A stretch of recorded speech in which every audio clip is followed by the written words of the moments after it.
Alors bonsoir, il me fait plaisir d'être avec vous ce soir pour vous parler d'outils essentiels pour assurer le succès futur de mon enfant, de notre enfant à l'école.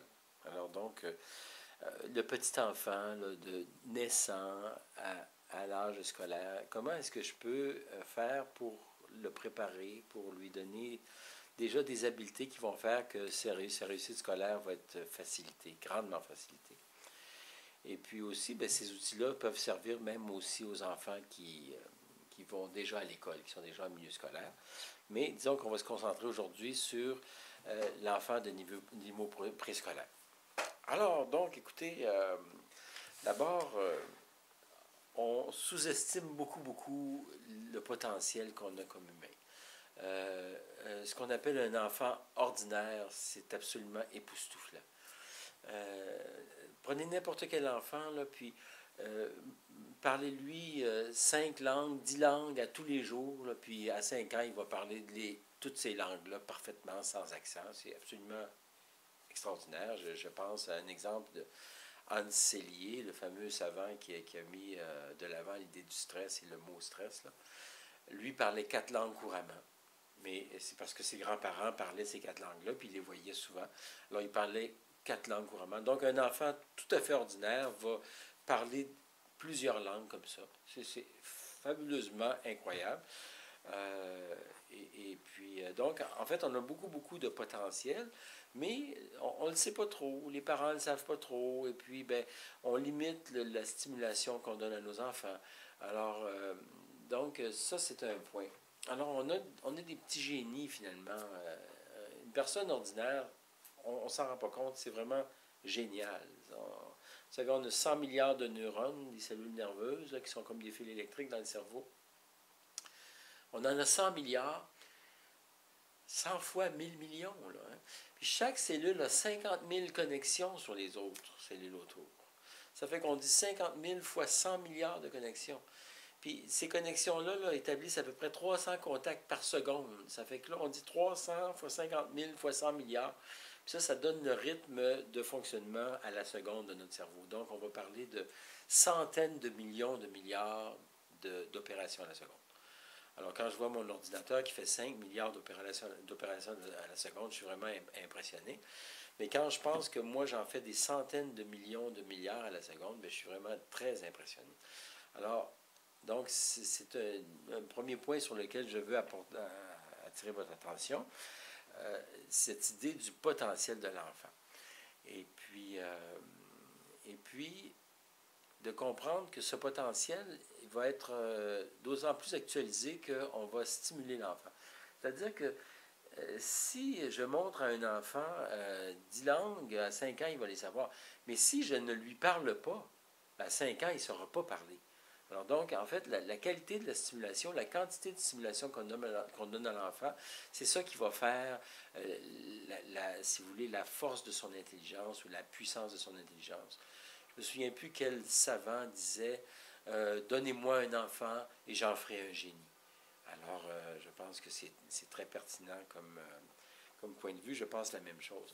Alors donc, je vais vous proposer aujourd'hui plusieurs façons de s'y prendre, plusieurs exercices, plusieurs points de vue pour amener notre enfant à développer son potentiel, à développer son intelligence. Encore une fois, l'intelligence, ce n'est pas quelque chose qu'on a au départ qui est d'une certaine quantité, c'est quelque chose qui se développe selon la stimulation qu'on reçoit, comme le nombre de langues qu'on va apprendre, ça ne dépend pas d'une prédétermination de l'individu, ça dépend du nombre de langues qu'on monte à l'individu. Alors, donc, on va voir des choses pour aider l'enfant. Et puis, bien sûr, ce que je vais vous recommander, c'est d'apporter tous ces outils, ces choses, sous forme de jeu. Sous forme la plus amusante possible. Il ne s'agit pas de surstimuler l'enfant et de le sursaturer de façon à ce qu'il soit écœuré et qu'il ne veuille plus participer. Donc, il s'agit d'apporter ces choses-là d'une façon ludique, d'une façon amusante autant que possible et d'y aller mollo et de ne pas insister pour ne pas écœurer l'enfant. Voyez-vous, si je veux que mon enfant s'alimente bien. Si je l'alimente trop puis qu'il vomit après avoir mangé tel mets, bien, il y a bien des chances qu'il ne va plus manger de ce mets-là parce qu'il va être écœuré. Alors, c'est un peu la même chose avec des outils qu'on va voir là. Si on en met trop, à un moment donné, l'enfant va faire une sursaturation, puis là, il ne voudra plus rien savoir. Et donc, allons-y, mollo. Maintenant, donc, l'intelligence se développe avec la stimulation. Donc, dès que le petit enfant est tout petit, bien écoutez, faites des choses. Parlez-lui, faites-lui toucher des surfaces différentes, des surfaces douces, des surfaces dures. Alors, vous lui faire mal, là, mais des choses plus chaudes, plus froides. Faites-lui entendre des sons d'instruments de musique, des sons de cloches, des sons de sonnettes, des sons. Stimulez l'enfant, faites-lui sentir des odeurs. Faites attention, la sensibilité est grande, pas lui faire sentir des choses trop fortes, mais lui faire sentir des odeurs. Donc, on a un enfant qui va s'ouvrir au monde des odeurs, s'ouvrir au monde des sons, s'ouvrir au monde du toucher. Et bien sûr, lui montrer des choses aussi. Et lui faire goûter aussi des choses, évidemment. Alors, donc, ça, c'est important. Donc, on ne parlera jamais trop à l'enfant. Maintenant, on peut trop parler à l'enfant, mais disons que ça va être difficile. La stimulation on peut stimuler l'enfant beaucoup. Maintenant, là, j'ai un petit enfant et je veux l'amener à se développer. Il y a quelque chose qui va être très important. Ça va être d'apprendre à parler. Alors, voyez-vous, on a deux façons d'apprendre à parler. D'un côté, il y a ce que j'appellerais le bain linguistique. C'est-à-dire que l'enfant est plongé dans la langue. Alors, on a un petit bébé, je lui parle, bonjour mon petit garçon, comment ça va, tu bien dormi aujourd'hui? Et puis, je lui parle comme ça. C'est excellent. L'enfant va apprendre des intonations, va apprendre des mots. C'est vraiment très important de faire ça. Et puis, aussi, dans ces mots que je vais exprimer, il y a pas seulement des mots, il y a aussi des intonations, il y a mes émotions qui sont exprimées, la qualité de ma relation. Alors, c'est extrêmement riche, ce bain linguistique auquel on veut exposer l'enfant. Maintenant, il y a une autre façon de voir, puis c'est le mot à mot. À ce moment-là, pour vous donner un exemple, pour comparer la chose, je peux parler à l'enfant de ce qu'il y a dans la pièce. Bien, il fait beau aujourd'hui, il y a un beau soleil dehors, et puis on voit le soleil passer par les fenêtres, et puis on n'a pas besoin d'allumer les lumières aujourd'hui parce qu'il fait tellement clair, on est bien. Alors l'enfant en prend toutes sortes de mots, mais il n'identifiera pas une chose avec un mot. Alors, il y a une autre façon de s'y prendre qui est plus précise, qui est de prendre, par exemple, l'enfant dans mes bras, puis de m'approcher d'un objet, par exemple d'une lampe, puis là, de m'approcher, puis de dire la lampe, puis je touche la lampe, je dis c'est la lampe, puis là, ben, l'enfant va faire le lien entre la lampe et le mot lampe, puis la chose. Alors, je montre la lampe à l'enfant comme ça. Puis, bon, je parle d'un enfant de petit enfant, 6 mois, 8 mois, là, vraiment avant qu'il se mette à parler. Et puis là, ben, je me promène, puis là, je vais lui dire la lampe. Puis ce que je vais voir, c'est que l'enfant va se tourner, puis il va aller regarder la lampe là-bas. Puis je vais dire oui, c'est ça, c'est la lampe, tu l'as reconnue. Puis là, ben, à chaque fois que l'enfant reconnaît, bien évidemment, je manifeste que je suis content, puis que j'abonde avec lui. Puis lui, ben, à ce moment-là, il commence à faire des liens, que les mots qu'il entend, c'est pas juste des sonorités agréables ou désagréables, c'est aussi, il y a des significations. Alors là, je nomme la lampe, puis l'enfant associe le mot lampe. Bon, ça y est, il vient de se faire un sens. Et puis après ça, ben, je me promène, puis je vais dire, ben, la fenêtre, oui, puis on nomme les choses comme ça. Un peu comme si je voulais nommer un anglophone, si je voulais montrer à un anglophone à parler le français. Alors, je peux très bien me mettre à lui parler comme ça, bonjour mon cher monsieur, comme ça vous voudrez apprendre le français, ben, c'est merveilleux. Alors, le français va vous donner une foule d'avantages extraordinaires. Vous allez pouvoir vous promener en France et comprendre ce que les gens vont dire, voyez-vous. Mais là, je peux lui parler longtemps avant qu'il comprenne quelque chose. Évidemment, c'est pas comme ça qu'on va faire. On va lui dire, so you want to learn English, French, very good. Alors, je vais l'expliquer dans sa langue pour qu'il comprenne. Là, je vais lui dire, maintenant, ce que je vais vous faire, c'est que je vais vous montrer des mots avec la signification. Alors, on va dire ceci, ça, ce qu'on nomme des glasses en anglais, c'est des lunettes. Oui, voilà, lunettes. Puis ensuite, on va prendre un autre mot, on va dire une feuille de papier. Et puis, on nomme les choses. On va dire la table, le verre, le crayon, l'horloge, etc. Alors à ce moment-là, ça permet à la personne un apprentissage beaucoup plus facile, beaucoup plus rapide.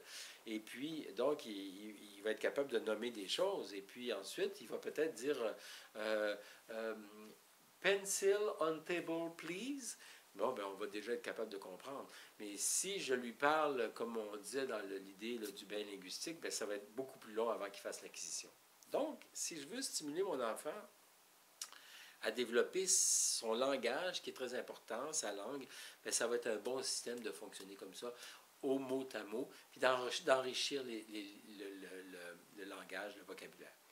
Dans ce qui se produit, c'est que quand l'enfant comprend qu'un mot, ça veut dire quelque chose, bien là, il est éveillé, il y a déjà une façon de gérer. Il va dire ces mots-là ont rapport avec le réel.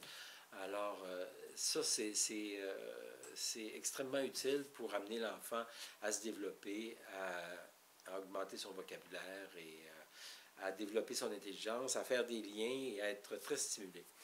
Alors donc, ça, c'est quelque chose d'important. Ensuite, il y a aussi le sens des mots. Maintenant, on parle à l'enfant, on lui montre beaucoup de choses. Il y a les mots, le mot à mot qu'on va lui montrer, le bain linguistique. Puis aussi, plus tard, ben, il y a carrément le sens des mots. C'est-à-dire qu'on va employer des mots qui, pour nous, sont clairs, mais pour l'enfant, ils ne sont pas nécessairement clairs. Bon, par exemple, je me souviens d'une personne qui, quand elle était petite, elle entendait à la radio la musique en dînant. Mais elle, en dînant, ça ne fonctionnait pas. Elle disait en dînant, ça veut dire quoi? Alors elle disait en dandinant, la musique en dandinant, parce que en dînant, ça n'avait aucun sens. Alors donc, elle ne comprenait pas le sens. Pourtant, les mots étaient clairs pour nous, pour ses parents, mais elle ne comprenait pas le sens. Alors, c'est resté longtemps qu'elle se posait la question, ça veut dire quoi? On a tous vécu ça, des mots qu'on ne comprenait pas bien. Alors, là, voyez-vous, il y a quelque chose de très, très, très important que je vais vous expliquer, que je rencontre souvent en milieu scolaire.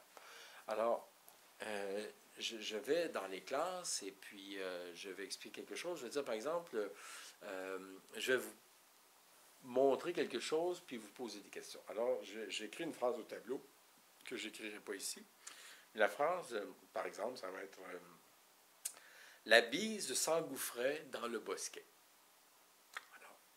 Donc là, je peux poser des questions aux enfants. Je veux dire, est-ce que c'est une histoire qui se passe en été ou en hiver? Les enfants ne savent pas. Est-ce qu'ils vantaient dans cette histoire-là? Ils ne savent pas. Est-ce qu'il fait chaud ou il fait froid? Les enfants ne savent pas. Est-ce que ça se passe à la campagne ou en ville? Les enfants ne savent pas. Alors, je dis, bien, écoutez, faites-vous-en pas, il n'y a pas de problème. Alors, donc, vous n'avez pas une très grosse note, mais on va regarder ça. Alors, dites-moi, est-ce que vous savez ce que ça veut dire la bise? Alors, les enfants ne savent pas. Ils disent, bien, ça veut dire un bec, mais dans ce cas-là, la bise, non. Alors, la bise, c'est le vent d'hiver. La bise soufflait. Bon.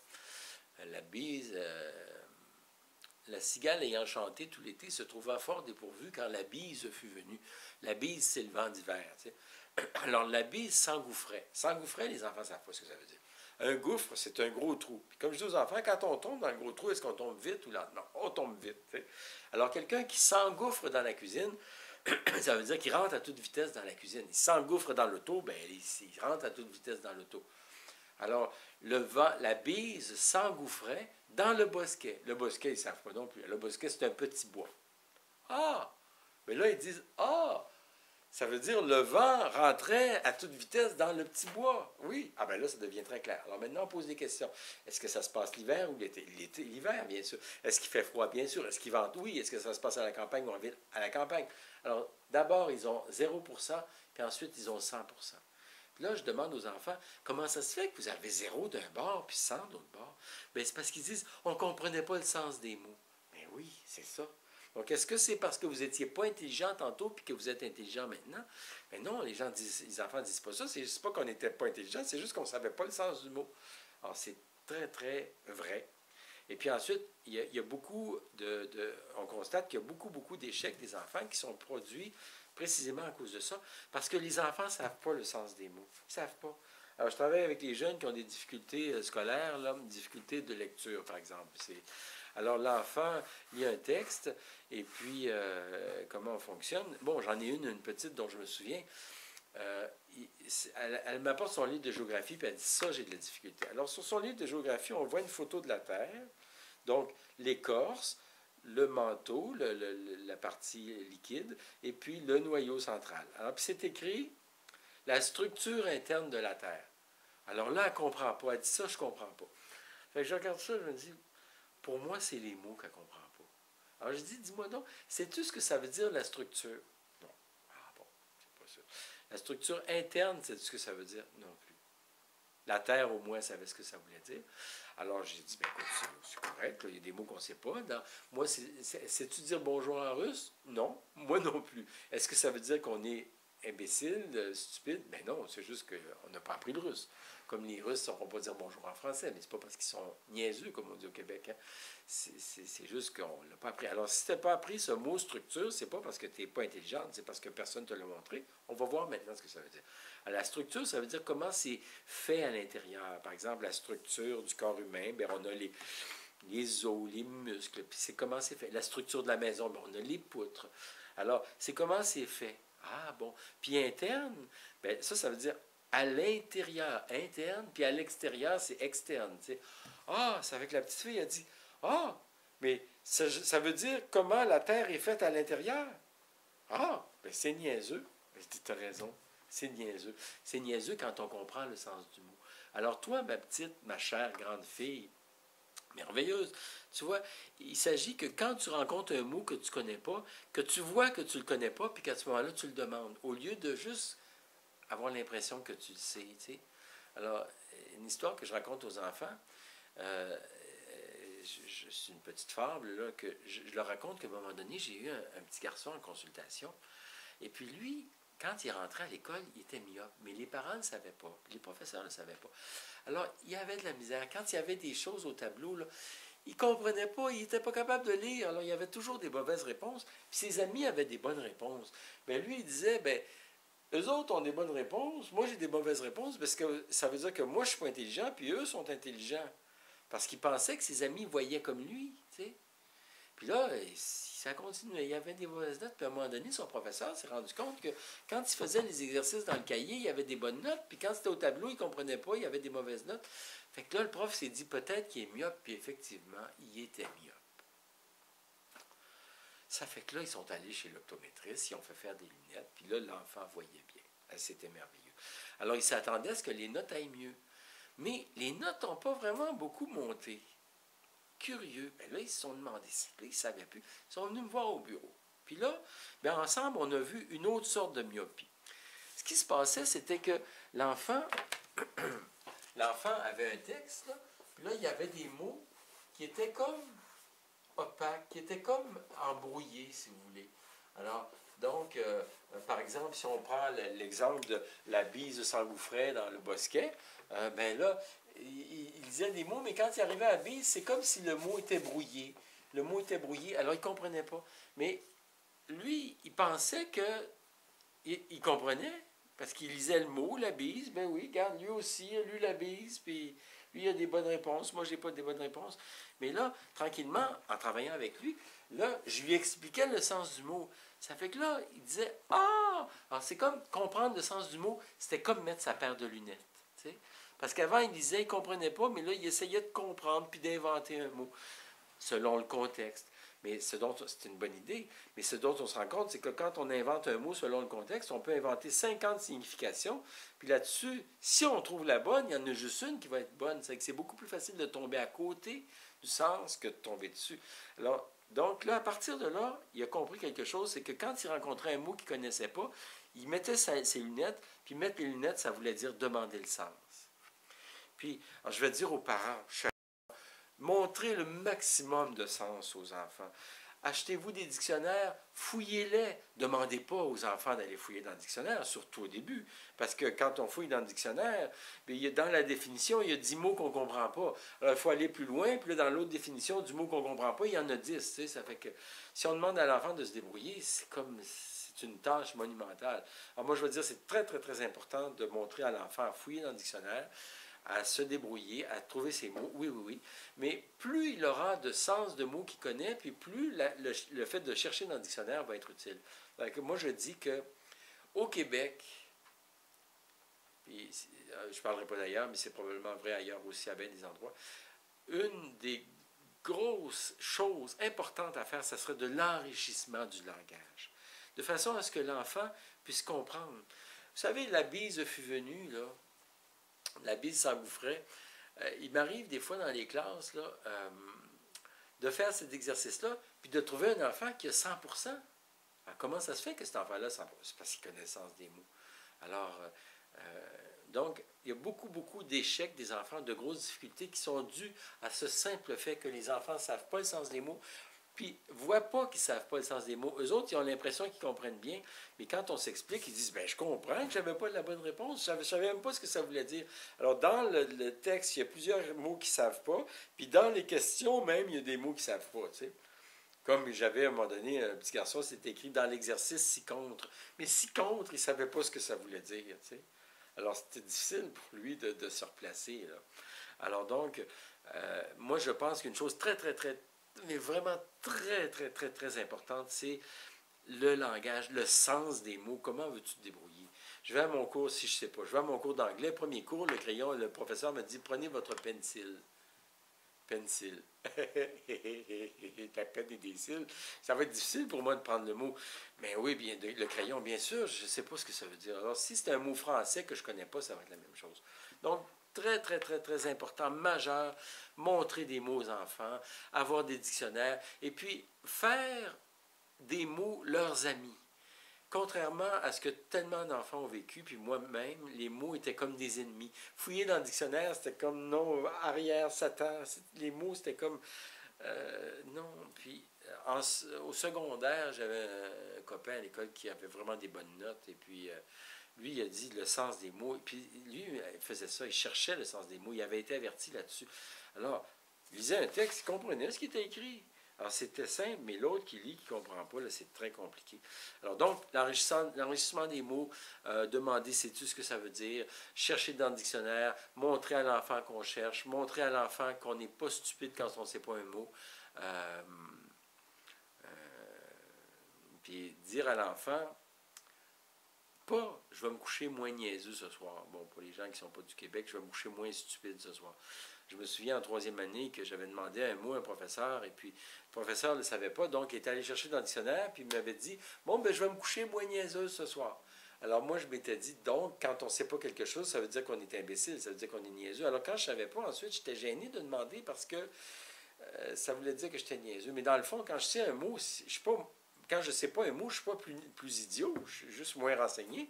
Ce n'est pas une question d'intelligence. On pourrait avoir Einstein qui ne saurait pas parler le grec, bien sûr, ou le lituanien. Ce n'est pas une question d'intelligence de savoir les mots.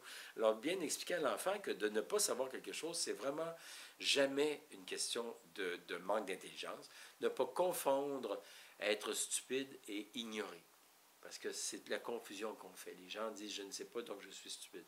Ça n'a pas de rapport. Je ne sais pas, c'est pas ma stupidité, ça, c'est juste de ne pas savoir. Alors, donc, de bien montrer aux enfants que c'est normal de ne pas savoir les mots, de leur montrer l'utilité de savoir les mots et de les enseigner, de les renseigner, en fait, de leur montrer toutes ces choses. Donc, de les enrichir beaucoup au niveau des mots et aussi des préfixes et des suffixes. Prendre le temps d'aller dans le dictionnaire, puis de voir intro, qu'est-ce que ça veut dire, qu'est-ce que ça veut dire, exo, et tous ces mots-là. Ce qui fait qu'ensuite, quand je sais que exo, ça veut dire à l'extérieur, bon, ben, si j'ai autour de la Terre l'atmosphère, la stratosphère, puis l'exosphère, ben, je sais déjà que ça va être celle qui est à l'extérieur. Donc, et si je dis intra, ça veut dire à l'intérieur, donc des phénomènes intra-corporels, ben, je sais déjà qu'est-ce que ça veut dire. Endo, ça veut dire à l'intérieur. Alors, les glandes endocrines, ben, c'est les glandes qui sécrètent à l'intérieur. Exocrines, celles qui sécrètent à l'extérieur. Alors, donc, il y a des mots comme ça, les suffixes puis les préfixes grecs et latins. Je sais bien que ça peut avoir l'air intellectuel ou un peu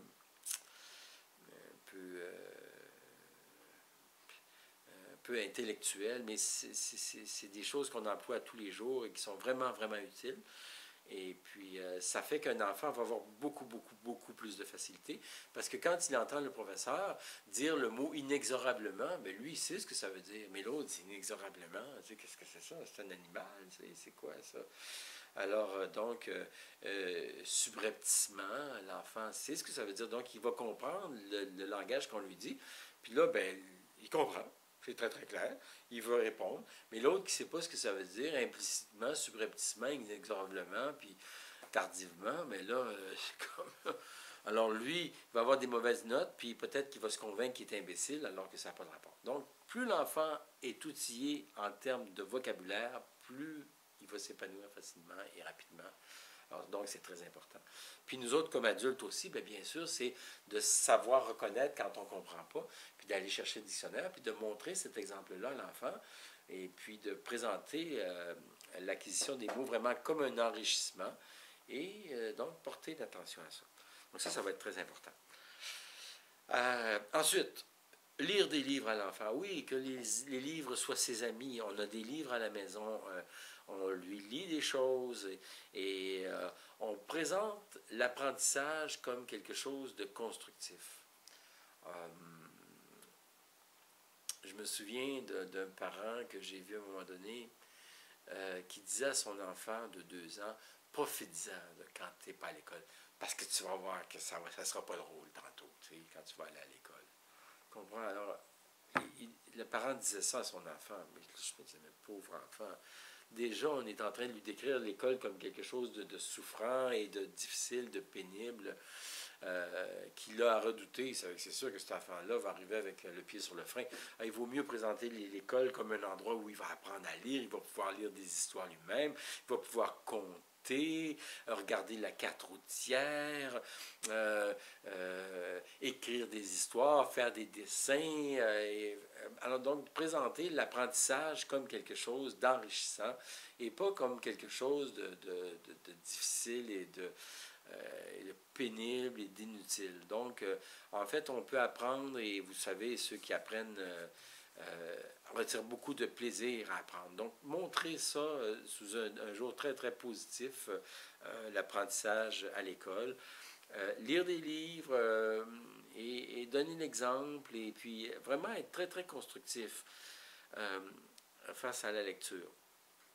Les bandes dessinées, oui, oui, oui, les bandes dessinées, certainement. N'importe quelle sorte de lecture là, qui se concentre, ça va être très bon. Puis aussi, de lire, ne serait-ce qu'une bande dessinée, même sans lire les mots, là, ça m'habitue à me concentrer, ça m'habitue à focaliser mon attention. Comme je dis, c'est très important que l'enfant court, fasse de l'exercice, saute, développe ses muscles et sa coordination. Très, très utile. Très, très important aussi qu'il soit capable de développer sa capacité de se concentrer et de rester attentif, assis sur une tâche. Alors donc, on voudrait développer les deux côtés. C'est bien que l'enfant joue, c'est bien que l'enfant soit capable de s'asseoir aussi. Donc, c'est quelque chose qu'on va favoriser.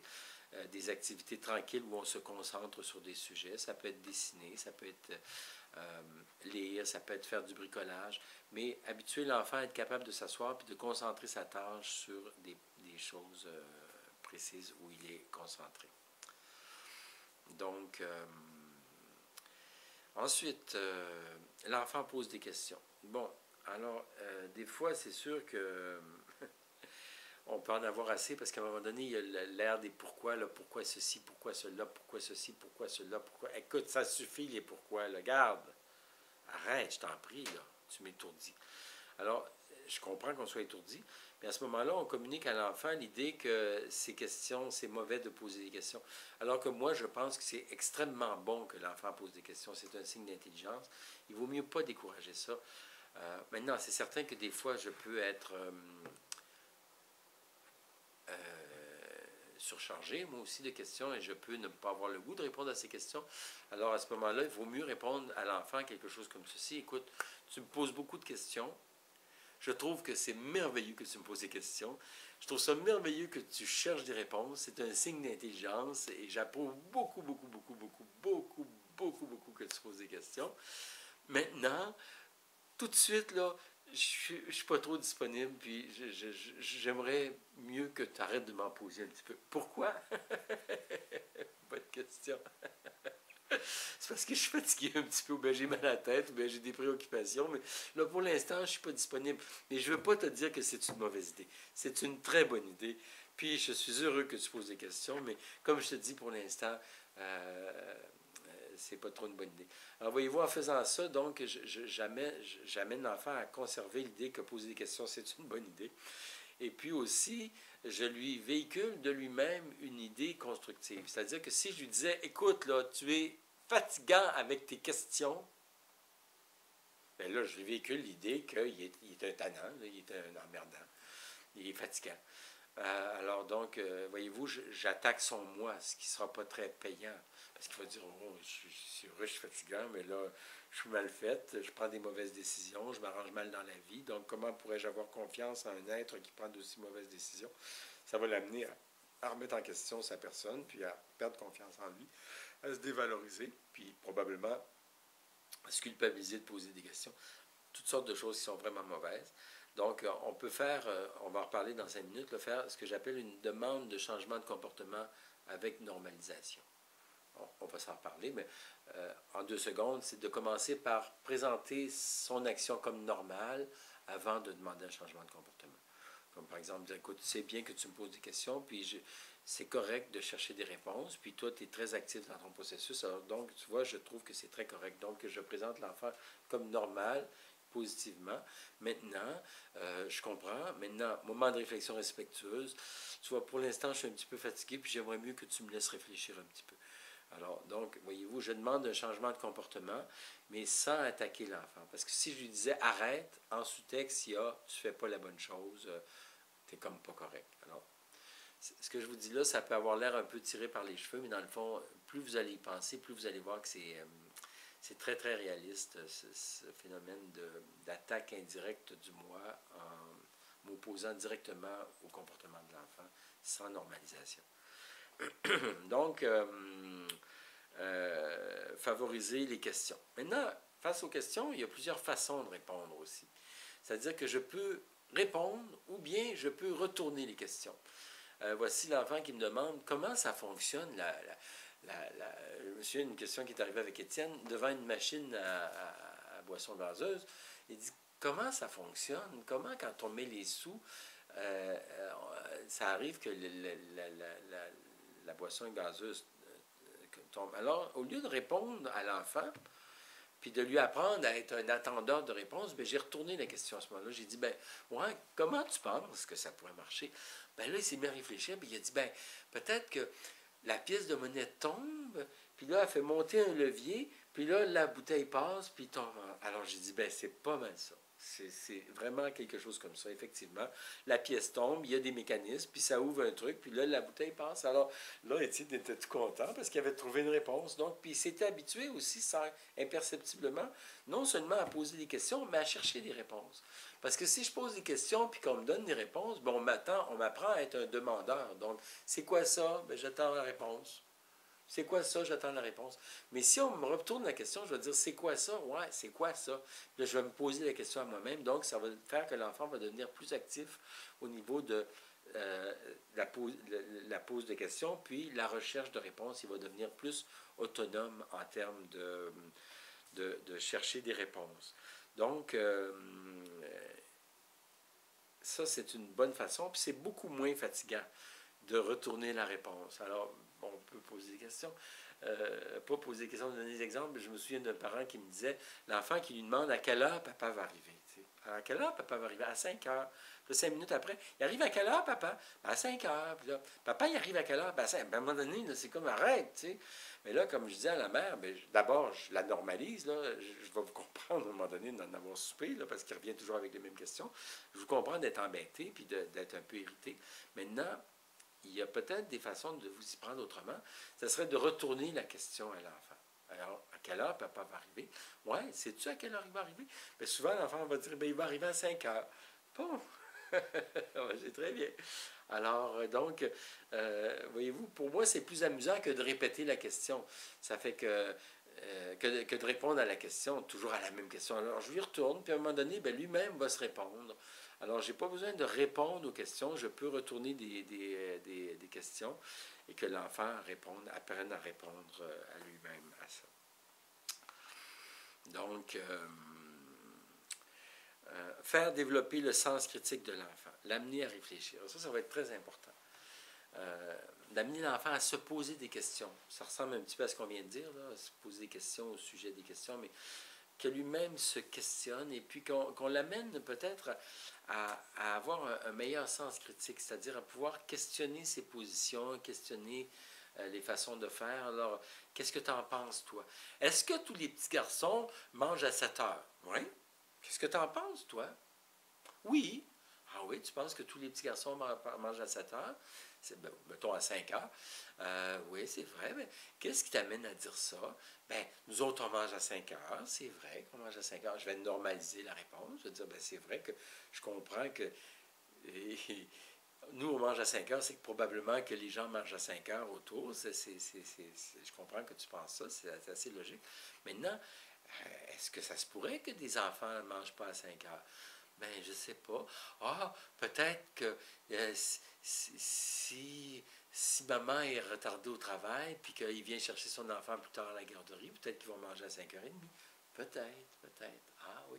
Alors, j'amène l'enfant comme à développer son sens critique, puis face aux observations qu'il fait, ben, se poser la question, est-ce que c'est réaliste? Est-ce qu'il y a d'autres informations qui m'amèneraient soit à confirmer cette information-là ou à l'infirmer?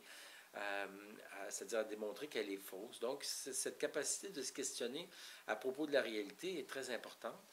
Et puis, c'est aussi une démarche qui va être très, très importante dans notre vie. D'ailleurs, c'est au centre de la thérapie, comme je la conçois, la thérapie d'approche réaliste ou réaliste émotivo-rationnelle ou émotivo-rationnelle. Donc, c'est vraiment ça, c'est la capacité de se questionner à propos du réalisme de ce qu'on pense. Parce que souvent, nos difficultés viennent des pensées irréalistes. Donc, on ne m'aime pas, je me dis, je conclus que je ne suis pas intéressant. Mais dans le fond, j'y pense, ouais, mais là, l'autre, il n'aime pas les pommes. Je ne dis pas que les pommes ne sont pas bonnes. Il n'aime pas le chocolat, je ne jette pas le chocolat. C'est plutôt que la saveur n'est pas à son goût. S'il ne m'aime pas, c'est peut-être que ma saveur n'est pas à son goût à lui. Alors, voyez-vous, ça va être une façon de me débarrasser des pensées irréalistes. On me rejette, je me dis, ça prouve que je ne vaux rien. Ou bien on me rejette, ça prouve que ma saveur n'est pas au goût de cette personne-là. C'est beaucoup plus réaliste. Alors, on apprend ça en thérapie à développer notre sens critique. C'est sûr que si on amène l'enfant à développer son sens critique, bien, il va être mieux outillé plus rapidement. Bien entendu, quand on apprend à notre enfant à développer son sens critique, bien, c'est face à nous qu'il va être le premier qui va contester nos points de vue. Alors, des fois, c'est un petit peu compliqué de répondre aux remises en question de notre enfant, mais je pense que ça va être beaucoup moins compliqué d'avoir un enfant qui remet les choses en question et qui questionne, plutôt qu'un enfant qui gobe tout et qui n'apprend pas à remettre les choses en perspective. Alors donc, amener l'enfant à développer son sens critique, à réfléchir, ça va être très, très utile. Et il y aurait autre chose que je vous dirais, je vous ai parlé de normaliser tantôt. Alors, je vais vous exposer quelque chose ici. Alors, rapidement, parce que, enfin, je vais y aller dans les grandes lignes. C'est sûr que ça pourrait être plus défini, plus détaillé. Vous trouverez ça dans mes ouvrages, mais pour l'instant, on va y aller comme ça. Alors, quand on se pose la question de ce que nous cherchons dans la vie, eh bien, je sais déjà ce que vous cherchez dans la vie. C'est la même chose que moi, et c'est le bonheur. Chacun à notre façon, on cherche le bonheur. Et puis, à tout moment dans notre vie, on est à un carrefour d'actions. Et puis, parmi toutes ces actions, bien, on en choisit toujours une. On choisit toujours une action parmi toutes les actions possibles. Et puis, c'est toujours l'action qui nous apparaît la plus avantageuse. On cherche toujours le bonheur. Alors, on questionne quels seront les avantages, les inconvénients des différentes actions qu'on peut prendre. Puis, on prend toujours le point de vue, l'action qui nous apparaît nous donner le plus de bonheur, le plus de satisfaction. Maintenant, si je dis à l'enfant, tu fais un mauvais choix, c'est une mauvaise idée de faire ce choix-là, ce que je suis en train de lui dire indirectement, c'est que ton sens logique, ta capacité de raisonner face au choix est déficiente. Donc, je vais lui dire, toi, mon garçon, tu cherches toujours au mieux de ton bonheur, tu fais toujours au mieux de ton jugement. Hein? Laisse-moi te dire que ton jugement fait pitié, regarde comme si tu prends une mauvaise décision. Alors, m'opposer directement au comportement ou au point de vue de l'enfant, c'est comme lui adresser une critique à son sens logique. Alors, si l'enfant, on parle à l'enfant, et puis que l'enfant dit, par exemple, ben, oui, tous les enfants mangent à 5 heures. Ben, je pourrais dire, ben voyons donc, tous les enfants mangent à 5 heures. Penses-tu? Puis si les parents sont en retard, ils ne mangeront pas. Ben, l'enfant va dire, ouais, ils vont manger plus tard. Ah, suis-je idiot? Et oui, il va se trouver stupide, là. Ouais, je fais dur, là, m'as-tu vu? Ça n'a pas de bon sens ce que je dis. Alors, voyez-vous, quand je m'oppose directement au point de vue de l'enfant, c'est comme indirectement lui dire qu'il n'y a pas un bon raisonnement, qu'il n'y a pas un bon sens logique. Alors, si je veux amener mon enfant à changer son point de vue, à développer une autre façon de penser, il vaut mieux que je commence par présenter son point de vue comme normal. C'est pour ça que je parle de normalisation. C'est-à-dire de commencer par trouver du bon sens dans ce que l'enfant va me dire. Par exemple, s'il me dit, je l'ai fait un petit peu tantôt, s'il me dit, oui, je pense que tous les enfants soupent à 5 heures, bien là, je vais trouver du bon sens là-dedans, trouver du positif, trouver, comme je dis, des perles, présenter la chose comme normale. Dire, bien, je comprends que tu penses ça, parce que nous, on mange toujours à 5 heures, alors c'est normal que tu penses ça comme ça. J'ai une petite anecdote. Moi, quand j'étais petit, mes parents sont européens. Alors, donc, nous, on mangeait des hot dogs, bien sûr, mais c'était des hot dogs ketchup moutarde. Chez nous, c'était pas relish moutarde parce qu'on ne connaissait pas ça. Bien, vers 6 ans, je suis allé chez un ami, puis là, 5 ou 6 ans, là, il mangeait des hot dogs relish moutarde. Moi, j'en revenais pas. Parce que j'avais l'impression que l'univers entier mangeait des hot dogs ketchup moutarde. T'sais. Alors, comme enfant, on a une vision à nous, puis on a l'impression que le monde entier partage notre point de vue. On est très, très centré sur notre monde. Alors, si l'enfant me dit, hein, c'est pas tous des hot dogs ketchup moutarde, mais je pourrais dire, oui, chez vous, vous mangez ça comme ça. Bien, je comprends que tu penses ça, parce que quand ça se passe comme ça, bien, on a l'impression que c'est partout comme ça. Tu comprends? Alors, disons que tu vois, comme c'est normal que tu penses ça. Mais en réalité, c'est pas exactement comme ça. Même, il y en a qui mangent sans hot dog, puis je veux dire, sans ketchup, sans rien dans leur hot dog. Il y en a qui mangent même sans saucisse. On rigole. Mais, alors voyez-vous, le fait de normaliser, ça fait que je protège le moi de l'enfant. Parce que si je dis, ben écoute, ça n'a pas de... Voyons donc, réfléchis un peu, ben, c'est espèce d'idiot. Alors, c'est comme une attaque du moi de l'enfant, ce qui va faire que l'enfant va développer une perte de confiance dans ses capacités, puis il va hésiter à se fier à ce qu'il montre. Tandis que si je normalise les réponses, puis je trouve du bon sens, ben, il va être plus encouragé à dire ces choses parce qu'il va avoir plus confiance en lui. Alors ça, cette idée est très, très importante. L'enfant veut sortir dehors parce que, pas parce que, mais sans tuc parce qu'il fait beau dehors, puis tout ça. Sauf qu'il fait moins 20. Ça fait qu'il dit, je ne mettrai pas de sucre. Ben oui, mais tu vu la température qu'il fait dehors, on gèle. Espèce d'imbécile. J'ai pas besoin de dire espèce d'imbécile, il va l'entendre, puis il va le croire. Alors là, j'attaque son bon sens. J'attaque pas son bon sens, mais j'attaque... pour lui, il va sentir sa capacité de faire des choix attaqués. Son sens logique va lui apparaître dévalorisé. Alors, je pourrais lui dire, ben, écoute, tu voudrais pas mettre de tuque? Ben, je te comprends parce que il fait tellement un beau soleil, puis de l'intérieur, as-tu vu comment le soleil chauffe? Alors, on a l'impression qu'on n'aura pas besoin d'avoir une tuque. Maintenant, va voir dehors comment elle fait. Ça fait que là, il va sortir, il va dire, hey, mais il fait vraiment froid. Ben oui, ça paraît pas. Alors, je pense que ça serait mieux que tu mettes ta tuque ce matin. Alors, voyez-vous, j'ai commencé par normaliser son point de vue, de façon à ce que l'enfant ne se trouve pas imbécile. Il va dire, oui, c'est vrai qu'il fait froid, mais de l'intérieur, on dirait vraiment qu'il fait chaud, hein, puis avec le beau soleil. Donc, je ne suis pas un imbécile d'avoir pensé de ne pas mettre de tuque, tu sais. Alors, donc, souvent, en fait, on s'oppose directement au point de vue de l'enfant sans normaliser, puis là, sans s'en rendre compte, bien, on attaque le moi, puis on amène l'enfant à perdre confiance en lui, puis à se dévaloriser, ce qui va être vraiment très, très nocif et qui va l'amener à avoir une perte de confiance en lui. Puis bien sûr, quand je suis à l'école, quand je suis en train d'apprendre, puis que j'ai l'impression que je ne serais pas capable parce que je suis un imbécile, bien, il y a bien des chances que je n'apprenne pas parce que je suis occupé à me dire que j'y arriverai pas. C'était mon cas. Moi, je me disais que j'étais un nul, un raté, puis un bon rien. Ça, c'était une litanie. J'ai passé 24 ans de ma vie dans la poubelle. C'est pas pour rien que je suis allé en psychothérapie. Et puis, j'étais un nul, un raté, un bon rien. Alors, dès que je prenais un livre, je me disais, je réussirai pas, je suis tellement imbécile, j'y arriverai pas. Alors, en pensant comme ça, c'est sûr que j'y arrivais pas. Puis là, en n'y arrivant pas, ben, je me disais, ça prouve que je suis imbécile. Puis là, j'étais pris dans un cercle vicieux qui a duré longtemps, longtemps, longtemps. Alors, je pense que si on avait utilisé cette méthode qui s'appelle normaliser mon point de vue avant de m'opposer un autre point de vue, avant de me proposer un autre point de vue, ça aurait été beaucoup plus efficace. Alors, on peut employer ça pour, pour les connaissances. Par exemple, dire à l'enfant qui dit, je ne sais pas moi, qui dit que qu'il y a une connaissance irréaliste, par exemple, qui va dire que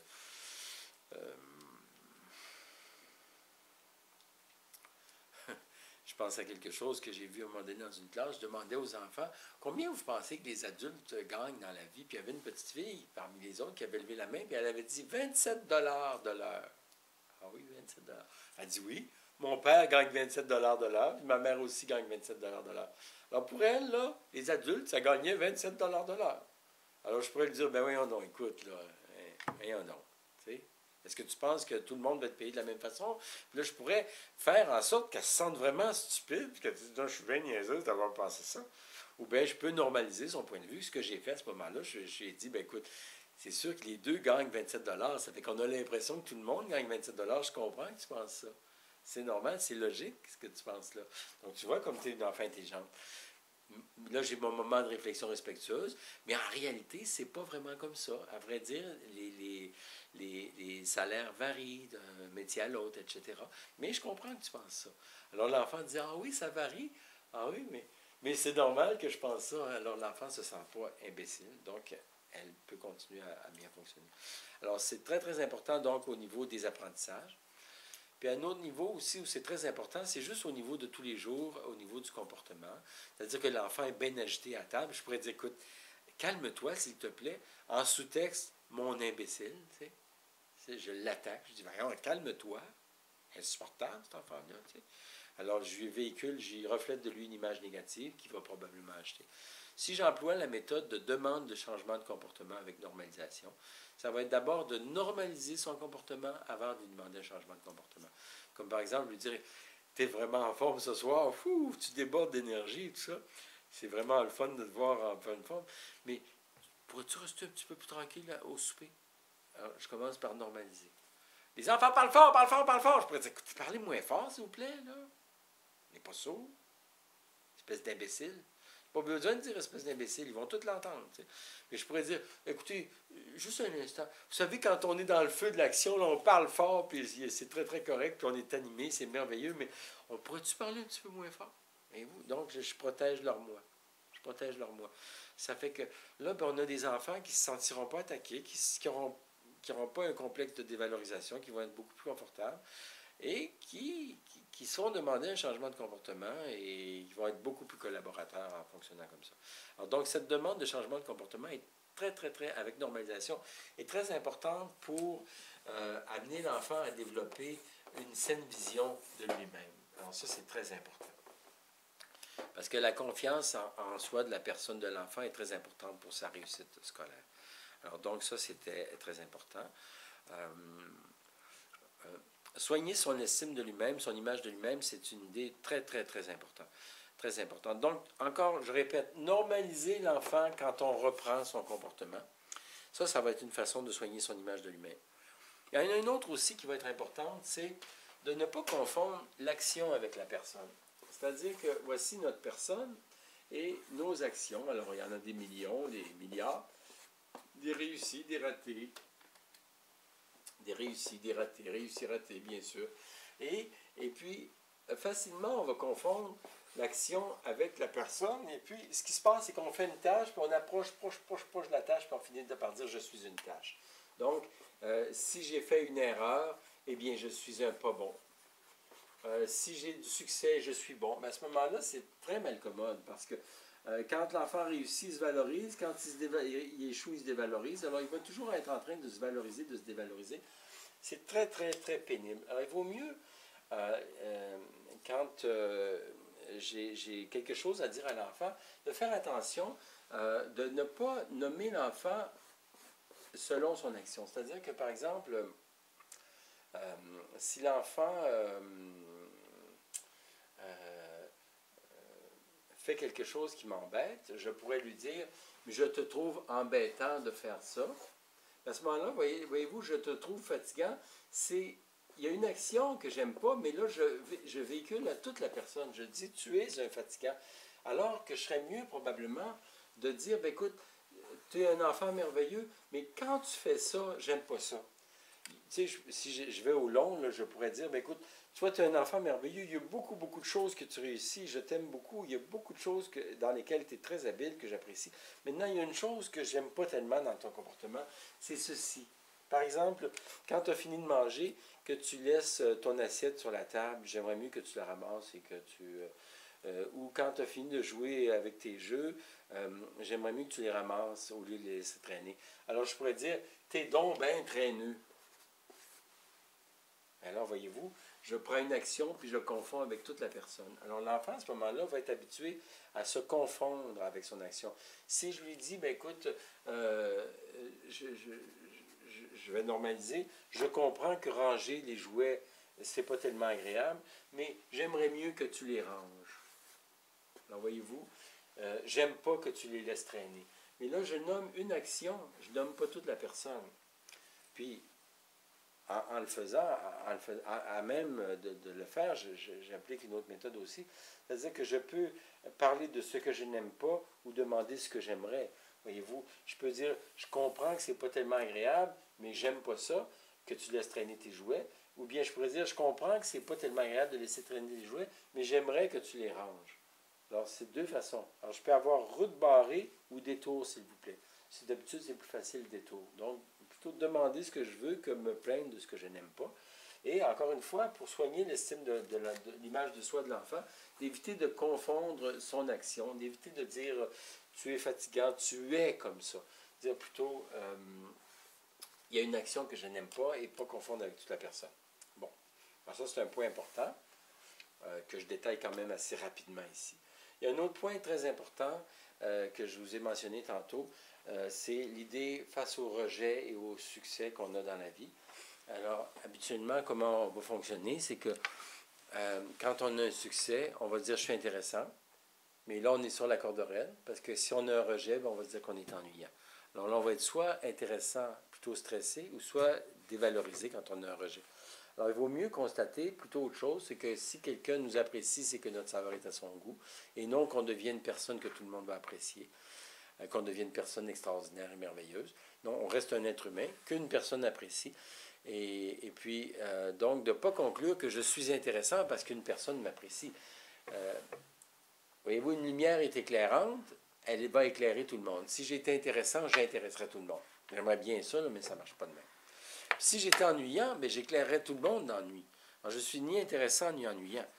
Je suis ce que je suis, puis comme je dis, c'est la loi des 3 W. Il y en a qui vont faire wow, d'autres qui vont faire wouf, puis d'autres qui vont faire wash. Alors, donc, je pourrais dire, ben, Daniel m'apprécie. Ben, je ne suis pas rendu intéressant pour tout le monde. Non, ma saveur est à son goût. Par contre, Marie ne m'apprécie pas. Ben là, je ne suis pas rendu plate, puisque Daniel s'intéresse à moi. Si j'étais ennuyant, je serais ennuyant pour tout le monde. Donc, Daniel m'apprécie, elle ne m'apprécierait pas. Donc, je veux dire, ma saveur n'est pas à son goût. J'emploie ce mot tout simple, là. Ma saveur n'est pas à son goût, ma saveur est à son goût. Et non, je suis intéressant, je suis ennuyant, je suis intéressant, je suis ennuyant. Parce que ces situations de rejet puis d'acceptation qu'on a de la part des autres, on vit ça tout le temps dans notre vie. Donc, c'est important qu'on soit outillé à bien comprendre que quand quelqu'un nous aime, ben, c'est que nos caractéristiques correspondent à ses goûts. Comme je dis, notre saveur est à leur goût. Et puis quand quelqu'un ne nous aime pas, c'est que notre saveur n'est pas à leur goût. Alors ça va être quelque chose de très, très important pour amener l'enfant à se sentir bien face au rejet possible. Parce que je rentre dans la classe, puis je me dis, s'il m'apprécie, ça veut dire que je suis intéressant. S'il ne m'aime pas, ça veut dire que je suis plate. Et que là, je vais être stressé, puis je vais être dérangé dans ma capacité de me concentrer. Donc, il vaut mieux régler ça, puis dire à l'enfant, bien, écoute, c'est impossible que tout le monde t'aime. Ça serait bien agréable. Si j'avais le bouton pour dire tout le monde m'aime, moi-même, j'appuierais dessus, mais il n'existe pas. Donc, c'est certain que c'est pas tout le monde qui va t'aimer, puis ça va faire la loi des 3 W, wow, wouf, wash, et puis tu n'en sortiras pas, puis que l'enfant soit vraiment conscient de ça. et puis qu'il l'accepte sans se dévaloriser. Alors, donc, c'est sûr qu'il y aurait d'autres choses à se dire autour de l'image de soi, mais disons qu'on s'en est dit pas mal avec ça. Peut-être que j'ajouterai un point. Nous sommes un buffet, qui est notre personne, et sur le buffet, il y a des actions, des caractéristiques. Alors, c'est sûr que si quelqu'un n'aime pas mon buffet, mes amis n'aiment pas mon buffet, mais ça veut dire que mon buffet n'est pas à leur goût, mais qu'ils aillent dans un autre restaurant, puis il n'y a rien là. Je pourrais voir ça comme ça, mais souvent, je vais me dire, ben, écoute, ouais, d'accord, ça ne veut pas dire que je ne suis pas intéressant, là, que je suis ennuyant, mais j'aimerais ça qu'ils m'aiment, j'aimerais ça qu'ils aiment mon buffet. Alors, je vais me rappeler, moi, que quand j'aime pas un buffet, c'est pas tous les plats que j'aime pas, c'est certains plats. Alors, je peux me dire la même chose. Peut-être que si mes amis ne m'aiment pas, que ce n'est pas toutes mes caractéristiques et mes actions. Il y a peut-être certaines actions que je fais ou certaines caractéristiques qu'ils n'aiment pas. Puis si je veux, je peux modifier ces caractéristiques. Je me souviens d'un enfant qui, quand il se faisait rejeter, donnait des coups de pied à ceux qui ne voulaient pas jouer avec lui. Alors, quand on s'est mis à réfléchir à ça, bien, il a dit, ouais, je pense que quand je leur donne des coups de pied, s'ils ne veulent pas jouer avec moi, ils vont vouloir encore moins. Mais c'est très bien raisonné, ça. Alors, il disait, je pense que je suis mieux d'arrêter ça. Très bonne idée. Tu sais, alors, c'est un peu caricatural comme j'en parle, ça ne s'est pas passé de même en réalité. Mais l'idée, c'était vraiment ça. L'enfant a compris qu'il y avait certains comportements qui valaient mieux qu'il change. Pas qu'il était obligé de changer. Il n'était pas obligé. Comme je dis, restons fidèles à nos valeurs. Si on me demande de battre les petits-enfants pour être dans le groupe, bien, je vais préférer pas être dans le groupe, à moins que je veuille battre les petits-enfants. Mais c'est un petit peu un exemple blagueur que je dis là. Maintenant, si ce qu'on me propose, ça correspond à mes valeurs, puis que je suis disposé, puis ça va être avantageux, comme par exemple d'arrêter de pousser, de bousculer les amis quand ils ne veulent pas jouer avec moi, quand je réalise que, ouais, c'est sûr que si je les pousse, ils vont vouloir encore moins. Donc, ouais, je vais enlever ce plat-là. Je vais modifier. Donc, l'idée, c'est de dire, bien, parfois, je suis au goût de certains, parfois, je ne suis pas au goût de certains, c'est bien. Puis en plus de ça, bien, je peux vérifier, si je veux, quels sont les plats sur mon buffet, quelles actions je peux modifier.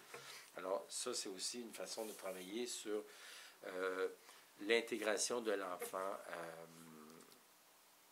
à son milieu.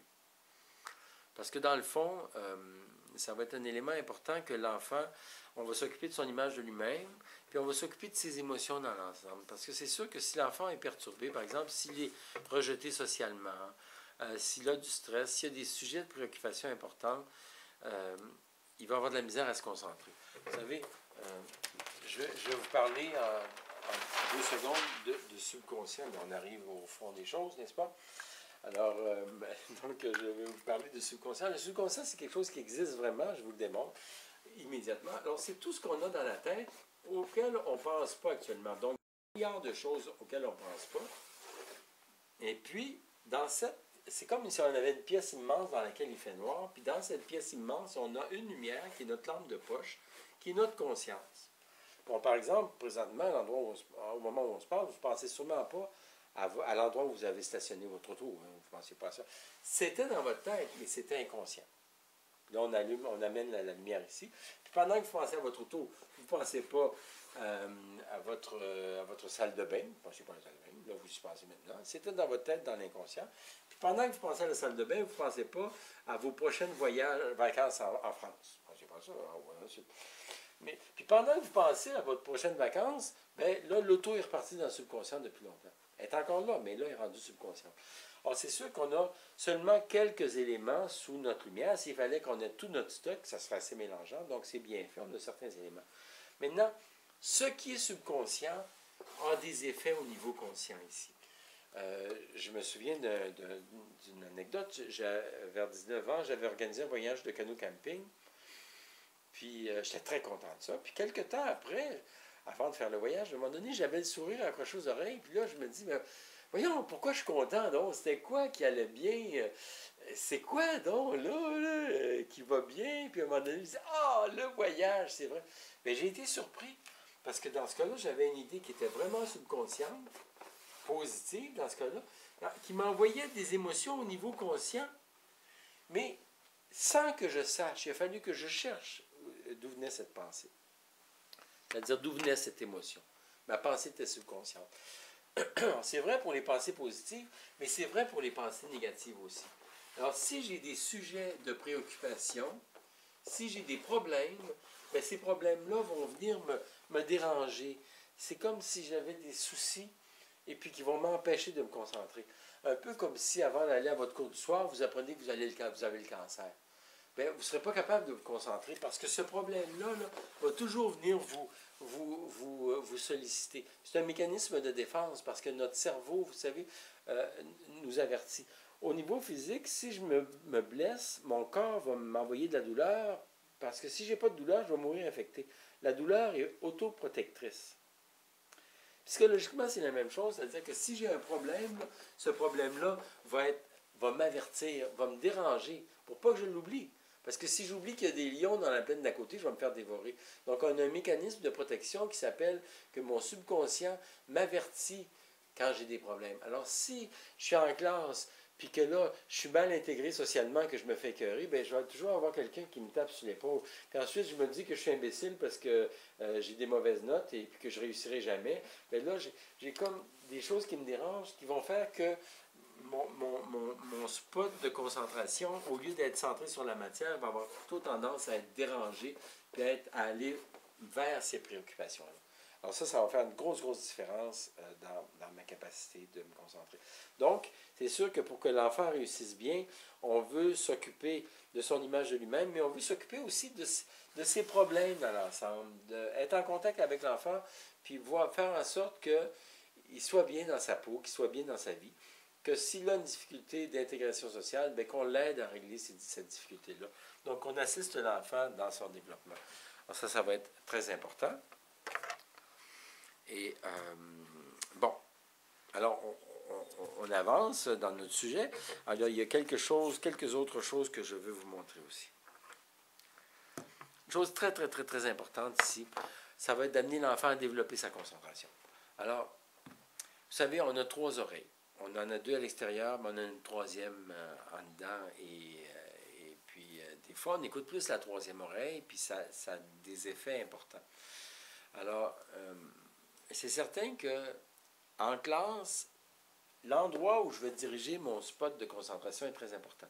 Le professeur peut me parler, puis je peux diriger mon spot vers ce qu'on m'explique, ou bien je peux diriger mon spot vers ce que je vais faire en fin de semaine. Alors, le professeur me parle, explique les mathématiques, moi je l'écoute, il se retourne, il dit « il écoute bien, il va comprendre ». Alors, j'écoute, mais en fait, j'écoute pas du tout. Je suis branché sur ma 3e oreille en train de penser à ma fin de semaine. Mes amis vont venir, on va faire de la bicyclette samedi, ça va être agréable. On va au cinéma, on va manger au restaurant. Ah, j'ai hâte. Alors, le professeur se retourne, il me voit sourire comme ça, mais il dit, mon Dieu, il sourit de satisfaction. Il a l'air de vraiment bien comprendre. Continuons. Alors, on rit avec les enfants quand je leur dis ça. Je dis, penses-tu que je vais me rappeler de ce qu'il dit, le professeur? Mais non, je n'ai même pas entendu. Comment je me rappelle? Puis mes devoirs, ce soir, ça va aller comment? Bien, ça va aller mal, tu comprends? Même pas entendu. Puis mon test demain, bien, ça va aller mal. Puis là, dans mon mur de la connaissance, là, qui est comme des briques, bien, il va me manquer des briques. Alors là, ça va être plus difficile. Il va falloir que je fasse de la récupération. Tu sais. Oh. Ça fait que là, c'est très important si tu veux réussir en classe, que tu écoutes au bon endroit, que tu développes ta concentration, puis que tu fasses attention où tu diriges ton spot. Que tu penses à ta fin de semaine, il n'y a aucun problème, c'est une très bonne idée, mais pas pendant que le professeur est en train de t'expliquer les mathématiques. Parce qu'à ce moment-là, tu ne pourras pas comprendre, puis là, ça va être difficile, puis au lieu d'aller en fête en fin de semaine, tu vas faire de la récupération, tu sais, ça ne sera pas payant. Donc, c'est très important de sensibiliser l'enfant au fait qu'il peut diriger son spot de concentration vers une chose ou vers une autre, puis de l'amener à gérer logiquement son spot. Alors, comme je dis aux enfants, si tu veux avoir une bonne mémoire, c'est important que tu prennes des photos de ce que le professeur dit. Parce que si, pendant qu'il explique des choses, toi, tu prends des photos de ce que tu vas faire en fin de semaine, mais tu n'auras jamais la photo de ce que lui veut te montrer. Si tu vas au cinéma puis que tu lis ton livre au lieu d'écouter le film, ben, tu vas te rappeler du livre, mais tu ne te rappelleras pas du film. Alors, si tu vas dans la classe puis tu écoutes ta 3e oreille, c'est la même chose. Donc, c'est très important de sensibiliser l'enfant à développer la conscience de son écoute. Donc, dès que l'enfant est tout petit, on dit, si tu veux comprendre quelque chose, c'est très important que tu mettes ton attention, puis que pendant un certain temps, tu ne penses pas à autre chose. Après, tu penseras à autre chose. Donc, de devenir conscient de quand je parle à l'enfant, est-ce qu'il m'écoute vraiment ou s'il est distrait? S'il est distrait, ben, je vais normaliser son action. Je vais dire, ben, écoute, je comprends que c'est pas évident d'écouter, il faut se concentrer, tout ça, mais ou bien on pense à d'autres choses, je comprends, tu peux, puis je comprends que tu as plus le goût de penser à ta fin de semaine que d'écouter ce que je te dis des fois. Mais, donc j'ai normalisé. Maintenant, je propose un autre choix, un autre chemin. Je pourrais dire, mais ça va être très, très important, si tu veux comprendre, de prendre la photo. Donc, de diriger toi-même ton spot de concentration. Alors ça, quand les enfants deviennent conscients de ça, bien là, ils réalisent, ils disent, oui, où est-ce que, bon, là, le professeur explique les mathématiques, c'est le moment d'écouter ça. Donc déjà, dès que l'enfant est petit, on peut l'amener à devenir conscient de son geste mental, où est-ce qu'il dirige son attention, puis de l'amener à développer sa concentration, comme ça. Il y a d'autres activités, bien sûr, pour développer la concentration, comme on disait, lire tantôt, faire des jeux de mémoire et différentes choses qui vont être très utiles. La visualisation aussi est très intéressante pour développer la concentration. La visualisation, c'est la capacité de voir des choses dans notre tête. Ça va être très, très payant. Alors, on peut faire un exercice, des jeux, qui sont d'inventer des histoires qu'on voit dans notre tête. Alors, on ferme les yeux, puis là, chacun notre tour, on y va. Alors, on va imaginer, par exemple, que qu'est-ce qui arrive? Bien là, je me promène dans la rue, et puis tout à coup, je me mets à grandir. Je grandis. Ah, puis là, je grandis, je deviens aussi grand que les maisons. Je vois dans les petites maisons, puis là, je deviens très, très, très, très, très grand. Très, très, très, très grand. Puis là, ben, j'ai les deux pieds dans la rue chez moi, puis il faut que je fasse attention parce que je vais faire tomber les maisons autour. Alors là, à ton tour, qu'est-ce qui arrive? Bon, ben là, qu'est-ce que je fais? Ben là, je fais un saut, là, wouh! Puis là, je saute, puis pouf, je vais tomber sur la Lune. Ah, quelle bonne idée! Là, tu es rendu sur la Lune, oui. Puis là, sur la Lune, ben, qu'est-ce qui se passe? Ben, c'est que je vais prendre des grosses roches sur la Lune, là, puis je vais les lancer dans l'océan, puis là, ça fait des grosses plouches sur la Terre. Bon, alors, voyez-vous, cette histoire que je viens de vous raconter, je l'ai inventée, je l'ai imaginée, je l'ai vue dans ma tête, probablement que vous l'avez vue aussi. Alors, l'idée, c'est de fermer les yeux, puis de créer comme ça des histoires, puis de les voir dans notre tête. Alors, ça amène vraiment un développement de la capacité de voir, puis de la capacité d'imaginer des choses qui va être très, très, très utile pour la réussite et le développement de la concentration. Alors, je vous donne cette petite activité qui est très utile. Je vous en dirai d'autres en terminant, des choses qui sont très, très importantes, je dirais, pour les enfants avant de rentrer à l'école. Ça va être de les sensibiliser aux lettres. Bon, vous savez, les petites lettres en plastique avec un aimant qu'on peut coller sur le frigidaire, là, n'importe comment, là, mais des lettres, puis habituellement, quand on peut les manipuler, c'est préférable de juste les voir écrites. Alors, ces lettres, on veut que l'enfant soit capable de se débrouiller avec. Alors, on va comparer la lettre à un petit insecte qui a un nom et puis qui a un cri.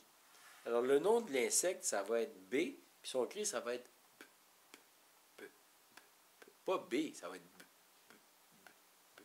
Alors, donc, on a une lettre qui fait A, donc elle s'appelle A, puis elle, son cri, c'est A. Puis là, on a une autre petite bébite, elle s'appelle B, puis son cri, c'est B. Alors, quand bu se promène avec A, ça fait ba, ba. Alors, voyez-vous, la lecture, ça prend comme spontanément quand on fait comme ça. Donc, on veut montrer à l'enfant à reconnaître les lettres. Alors, qu'est-ce qu'on fait? Bon, on en prend une. On prend, par exemple, le A. Et puis, bien, on la mélange parmi 4 ou 5 lettres. On ne commence pas par 26. Là. On la mélange dans 4 ou 5 lettres. Puis là, l'enfant reconnaît l'A. Puis ensuite, bien, on peut la mélanger dans plus de lettres. Donc, faire ça sous forme de jeu, que l'enfant reconnaisse les lettres, les majuscules, les minuscules. Ensuite, le nom de la petite bête. Puis après ça, le son de la petite bête. Puis là, bien, on est très, très proche d'avoir appris à lire à ce moment-là. Puis l'enfant se sensibilise aux lettres, puis va être capable de lire à 4 ans. Et je pense que c'est hautement préférable qu'il fasse ça, même si à l'école, le professeur est obligé de lui donner plus de travail parce qu'il sait déjà lire. Soyez heureux. Parce que si l'enfant ne connaît pas ses lettres, mais enfin, il va apprendre aussi, là. C'est pas une nécessité absolue. Mais moi, j'ai tendance à dire, s'il est préparé, s'il connaît déjà ses lettres, s'il connaît déjà les prononciations, ça va lui donner une longueur d'avance très importante. Donc, quelque chose que je trouve intéressant dans les lettres, c'est le mot voyelle et consonne. Alors, les voyelles, c'est A, E, I, O, U, Y. Les consonnes, bien sûr. Alors, on voit que la voyelle, c'est une lettre qui a de la voix dedans. A, E, I, O. Mais la consonne, con voulant dire avec, comme par exemple colocataire, copropriétaire, confrère. Consonne, ça veut dire qui sonne avec. Donc, la consonne, elle ne sonne pas tout de suite. Par exemple, si je veux appeler mon ami Bernard ou Bob, puis je dis, il est mieux de ne pas être trop loin, parce qu'il n'y a pas de son. Ça, c'est la consonne. La consonne va sonner avec la voyelle. Donc, Bob, là, ça va sonner. Bateau, mais ça ne sonne pas. Alors, la consonne, c'est une lettre, un petit animal, qui sonne avec une voyelle où il y a de la voix. Alors, c'est une petite nuance que j'apporte comme ça. Donc, amener l'enfant à se sensibiliser aux lettres, important. Ensuite, la même chose avec les chiffres. Commencer avec des chiffres 1 à 10, identifier les chiffres, prendre notre temps, ensuite les faire compter, faire de 1 à 10, ensuite de 10 à 1, faire monter, reculer, monter et descendre. Ça va être très important dans les deux sens. Ensuite, monter par 2, 2, 4, 6, 8, 10. Descendre par 2 aussi. Ensuite, monter par chiffre impair, 1, 3, 5, 7, 9. Sensibiliser l'enfant au sens de paire et impair. Alors, une paire de souliers, on a 2 paires. Quand il y a 3 souliers, il y a un soulier qui reste tout seul, donc on va dire ça, c'est pas paire, donc c'est impair. Tu sais. Alors, l'enfant va comprendre que quand il y a 1, 3, 5, 7, 9, bien que ce n'est pas des chiffres pairs, c'est des chiffres impairs. Et puis, de sensibiliser l'enfant, donc, aux chiffres. Ça va être très utile. Ensuite, on va faire des choses qui ont peut-être l'air évidentes, mais que des fois, les gens ne font pas. Se servir des sous. 4,25 sous égale 1 dollar. 1 dollar égale 100 sous. 10 sous, ça fait 1 dollar. 25 sous, ça fait 1 dollar. Alors, d'amener l'enfant à compter ses sous, à dire, ben on va acheter quelque chose, là, ça va nous prendre 3 dollars. Alors, donc là, tu as des sous, tu vas compter pour ramasser 3 dollars. Mais ça fait combien? Bien, dans 1 dollar, tu as combien de sous? Je ne sais pas. Il y en a 10. Ah, OK. Bien là, il va compter ses 10 sous. Bien là, voyez-vous, il est en train de faire ses concepts mathématiques déjà. Donc ça va beaucoup, beaucoup l'aider en mathématiques, ne serait-ce que les sous. Puis évidemment, l'amener à compter le plus souvent, bien, pas le plus souvent possible, parce que là, on le rendrait fou. Blague. Mais c'est combien il va y avoir d'amis. Si vous as invité combien d'amis ce soir? Il y en a 4. Ça va faire combien? On va être combien? Bien là, on va être les 4 amis, plus moi, plus vous deux. Bien là, ça nous fait 7. Oui, c'est ça. Alors donc, utiliser ces concepts-là souvent avec l'enfant. Donc, voilà, je vous ai dit beaucoup de choses. Je vous dirais, en terminant, de faire bien attention de proposer des petits pas à l'enfant. C'est-à-dire que si vous y allez avec trop de choses, l'enfant va se décourager puis il va conclure qu'il est incapable. Donc, par exemple, si je veux faire reconnaître la lettre à l'enfant, puis je monte le A, puis ensuite je monte parmi les 24 lettres, les 26 lettres, bien, peut-être qu'il va trouver ça compliqué. Il vaut mieux commencer avec 2 lettres. A et B. Là, c'est laquelle là? Ah, c'est celle-là. Oui, bravo, bravo. Bien, ce ne sera pas dur. Mais là, il va dire, hey, je l'ai, je suis capable, je suis capable. Mais s'il y en a 4 puis il n'y arrive pas, bien là, il va dire, c'est ça, je ne suis pas capable. Puis il va développer cette image de lui-même. Donc, lui mettre des petites tâches. Et comme je dis en souriant, il vaut mieux des petits succès que des grandes défaites. Alors, il faut mieux des petits succès. Puis prendre le temps d'assurer ces connaissances-là que l'enfant les possède avant de procéder, d'ajouter d'autres choses. Donc, l'enfant reconnaît les lettres et bon, par exemple, on a appris les majuscules, il les connaît toutes. Bien, après, ce sera le temps d'amener les minuscules. Mais si je me mets à mettre la majuscule avec la minuscule, puis tout, mettre beaucoup d'informations, mais l'enfant n'y arrive plus à ce moment-là. Et puis là, il va se décourager. Donc, faire vraiment, comme je vous disais au début, essayer d'amener les choses sous forme de jeu. et puis mettre des petites marches, des petites parties que l'enfant, qu'on soit sûr que l'enfant puisse apprendre. Et puis, ça va être bien sûr favorable à son succès. Alors voilà, ça fait un petit peu le tour de ce que je voulais vous dire au sujet du développement de l'intelligence, pas de l'intelligence, mais des capacités, oui, de l'intelligence aussi, mais surtout des capacités de mon enfant à réussir efficacement en milieu scolaire quand il arrivera à l'école. Alors merci et au plaisir de communiquer avec vous. Si vous avez des questions, des commentaires, ça me fera plaisir de vous entendre.